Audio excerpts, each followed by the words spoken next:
പണ്ട് കാലങ്ങളിൽ ഒരുപാട് തെലുങ്ക്, കന്നഡ, ഹിന്ദി സിനിമയൊക്കെ ഡബ് ചെയ്ത് വരുമായിരുന്നു. ഇപ്പോൾ സിനിമയുടെ ഒരു എന്താ പറയുക, സ്ക്രീനിങ് സിസ്റ്റം എല്ലാം മാറി ഒരു പാൻ ഇന്ത്യൻ കോൺസെപ്റ്റ് എന്നുള്ള സിനിമകളിലേക്ക് പോയി. മലയാളത്തിൽ നിന്നും അത്തരം സിനിമകൾ എടുക്കാൻ നമ്മൾ ശ്രമിക്കുന്നുണ്ട്. പക്ഷെ എന്തായാലും ഈ സിനിമ എന്നെ സംബന്ധിച്ചിടത്തോളം വളരെ ഇൻട്രസ്റ്റിംഗ് ആയിട്ടൊരു സിനിമയാണ്. കാര്യം ഈ സിനിമ ഷൂട്ട് ചെയ്തിരിക്കുന്ന വിധം നിങ്ങൾ കണ്ടതൊന്നുമല്ല. അതിലെ ആക്ഷൻ സീക്വൻസ്, അതിലെ സോങ്, അതിലെ ഡാൻസ്, ഒരു കമേഴ്ഷ്യൽ ഫിലിമിലൂടെയാണ് ഈ കഥ പറഞ്ഞിരിക്കുന്നത്. ഒരുപാട് സന്തോഷം. കാര്യം ഇങ്ങനെ വേണം. ഒരു ഇൻഡസ്ട്രി ഒരു കുടുംബം പോലെ പോകുമ്പോഴാണ് അതിന് ഒരുപാട് നന്മകളുണ്ടാകുന്നത്.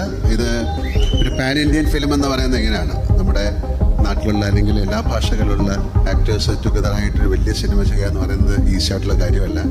And they have succeeded in that.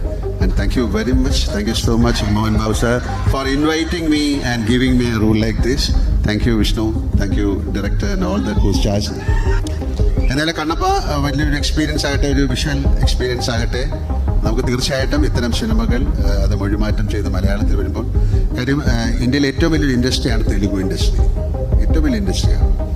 ഏറ്റവും സിനിമയെ സ്നേഹിക്കുന്ന ആൾക്കാരാണ്. അവിടുത്തെ സിനിമകൾ 99% പരാജയപ്പെടാറില്ല. കാര്യം അവിടുത്തെ പ്രേക്ഷകർ ആ സിനിമ അത്രയധികം റെസ്പെക്റ്റ് ചെയ്യുന്നു. അവർ ആ സിനിമ എങ്ങനെയെങ്കിലും സക്സസ്സിലേക്ക് കൊണ്ടുവരാൻ ശ്രമിക്കുന്നു. അപ്പോൾ അങ്ങനെ ഒരു ഇൻഡസ്ട്രിയിൽ നിന്ന് അവരൊരു വലിയൊരു സിനിമ എടുത്തു. ഒരുപാട് വർഷത്തെ ഒരു പ്ലാനിങ് ആണ് ഈ സിനിമ. ന്യൂസിലാൻഡ് എന്ന് പറയുന്ന സ്ഥലത്ത് ഏറ്റവും മനോഹരമായ ഒരു സ്ഥലത്താണ് പോയി ഷൂട്ട് ചെയ്തിരിക്കുന്നത്. അതിനെ ഇവിടുന്ന് ഇത്രയും ആൾക്കാരെ കൊണ്ടുപോയി വളരെയധികം മാസങ്ങൾ, 2-3 പ്രാവശ്യമൊക്കെ പോയിട്ടാണ് അവരത് ഷൂട്ട് ചെയ്യുന്നത്. അപ്പോൾ അത്ര കഷ്ടപ്പെട്ടിട്ടൊരു സിനിമ ചെയ്ത് അത് മൊഴിമാറ്റം ചെയ്ത് ആ സിനിമ എല്ലായിടത്തും തെലുഗു ആർട്ടിസ്റ്റുകളെ കൊണ്ട്, അല്ലെങ്കിൽ തെലുഗു ഓഡിയൻസ് കാണുന്ന പോലെ ബാക്കി ഇന്ത്യയിലെ ആൾക്കാർ കാണണം എന്നുള്ള ഒരു സ്നേഹത്തിൻ്റെയും ഒരു ബഹുമാനത്തിൻ്റെയും പേരിൽ കൊണ്ടുവന്ന സിനിമയാണ്. അത് മൊഴിമാറ്റം ചെയ്ത് മലയാളത്തിലേക്ക് വരികയാണ്.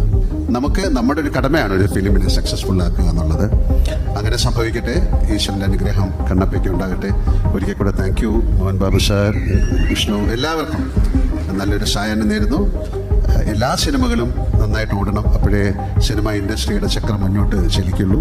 അതിന് തീർച്ചയായിട്ടും പ്രേക്ഷകരായ നിങ്ങളുടെ അനുഗ്രഹവും അതിനുള്ള സഹായം ഉണ്ടാകണം. ആ പ്രതീക്ഷയോടുകൂടി ഞാൻ നിർത്തുന്നു. എല്ലാവർക്കും നല്ലൊരു രാത്രി നേരുന്നു. Thank you so much.